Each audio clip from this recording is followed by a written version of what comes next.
সরা লাগবে, সরাও। এটা কি? এটা কি?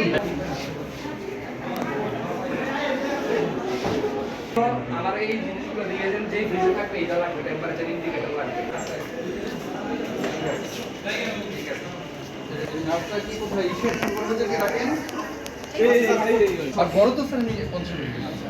জনগণটা 31 থার্ড ফুট আপনি একটু বের হয়ে যান, পরে আসবেন। আপনি কিন্তু পুরুষরা থাকা ঠিক না, পরে আসবেন। হ্যাঁ,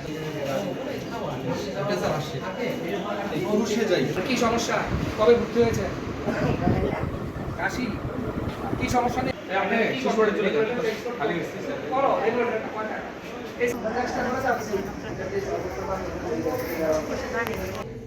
তো ঠিক আছে, আমরা চেষ্টা করছি দ্রুতই আমরা ওদের যাতে আবার চালু করা যায়।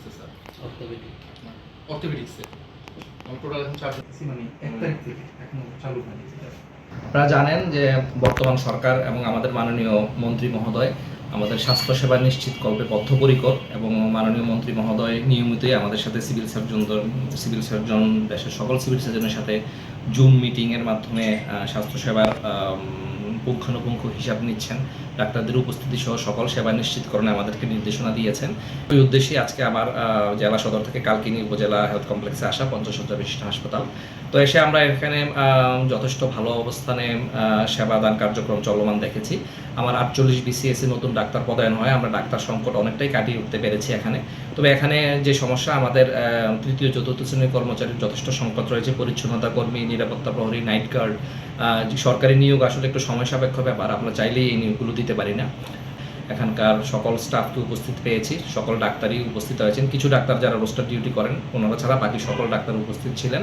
তো কেউ যদি ওরকম এসে কখনো ডাক্তার না পান, সাথে সাথে অভিযোগ জানাবেন যে অমুক তারিখ এতটা সময় এসে আপনার জরুরি বিভাগে ডাক্তার পাওয়া যায়নি, বা অফিস টাইমে যদি কোনো ডাক্তার বাইরে প্র্যাকটিস করে সেটাও স্পেসিফিক জানাতে হবে।